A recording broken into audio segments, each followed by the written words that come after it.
And we have a dual broadcast this morning with Gareth Edwards out on location as we look at the construction mafia. You may think it's something out of a fiction novel, but in fact happens around the country, where construction companies are held under duress by criminals who then extort money from them because they had not won the tender. But as mentioned, Gareth Edwards is standing by on location, and he'll give us a sense as to what else we can expect this morning. Good morning to you, Gareth, and good to have you. I mean, this is something, as we say, it sounds as if it's something from a fictional movie, or, that it's not happening in the country, but it is a reality.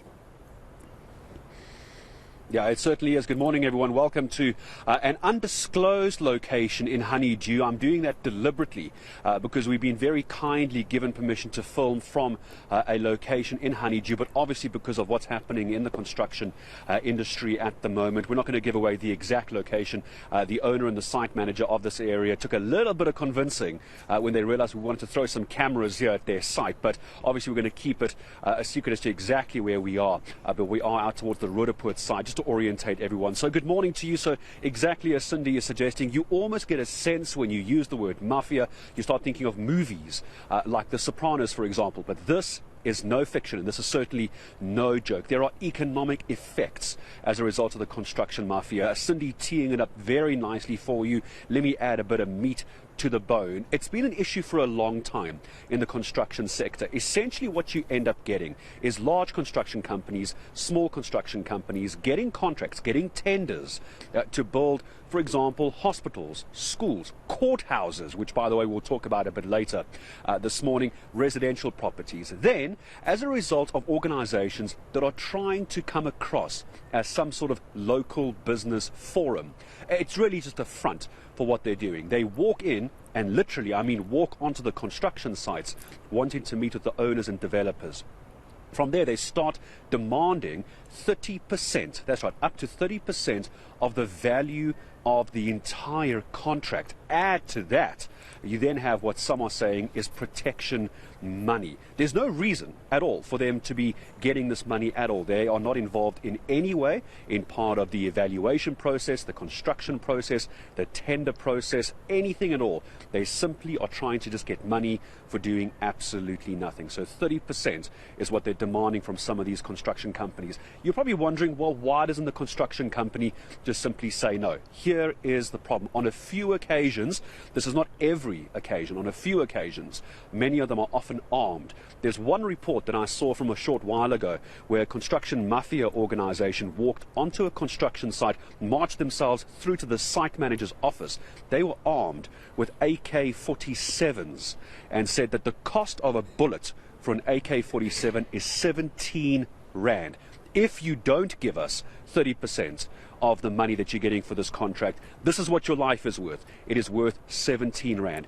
If, however, in other situations where the construction company decides, Cindy, not to allow this to happen, what these mafias end up doing is disrupting the construction. They go onto the various sites, they start breaking equipment, they start stealing equipment, they start intimidating workers, they lock the gates, those trucks that come in that need to deliver these bricks and this sand and concrete behind me are not able to get onto the construction site. That then results in delays. That then results in penalties for the construction company. Here's the issue. Here's what we're going to unpack today, Cindy, as I come back to you. Many of these construction companies have just made this a way of business. They don't want to, but in order to get on with the job so they don't get penalized, many of them are giving into these construction mafias, paying the 30%, paying the protection money, just so they can get the job done. The question, of course, which we'll unpack throughout this morning is, what is government doing about this? Well, there is some good news, at least, that we're seeing at the moment with Sekele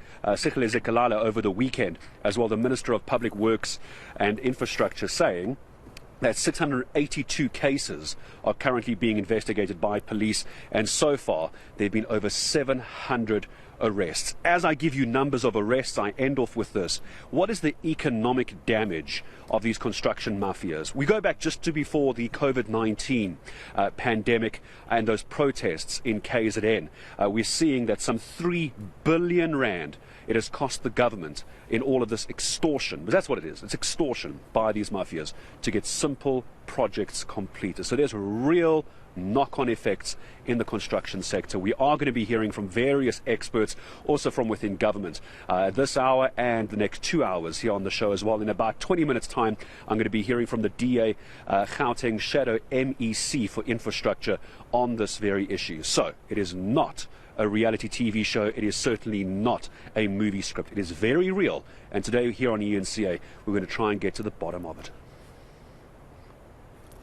Gareth, thank you so much for the scene setter there. And as you're saying as well, these are people who are allegedly, purport to be running business forums in the interest of their own stakeholders or wanting to have opportunities in the construction space. But what is happening, they are flouting and ignoring the formal processes of going on a transparent bidding process, making sure that you comply, you meet the criteria for you to get the job. Instead, they then victimize and ambush legitimate construction companies who won those tenders.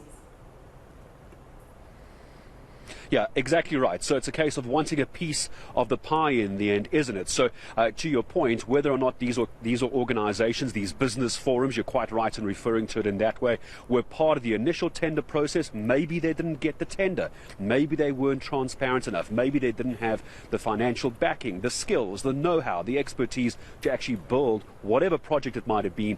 They were pushed to the side. Not good enough for these alleged business forums and these alleged syndicates. They've decided, well, it doesn't matter what the law says, we still want to be part of this. And from there on, they take a very quick off-ramp to the left and start involving themselves in these illegal activities as well. It's simply a case of you weren't good enough to get the job, now you're angry and you're jumping in on the party. And that's exactly the kind of situation we're going to be unpacking a little bit later this morning. It's a very good point, Cindy. And it's not eliminating your competition. I think where we are in terms of scrambling for limited resources, again, we have to observe and respect policy, the rule of law and processes as well, and not necessarily take matters into your own hands because you are disgruntled in this case. But as you're saying, it seems like a very dangerous syndicate, which is well orchestrated.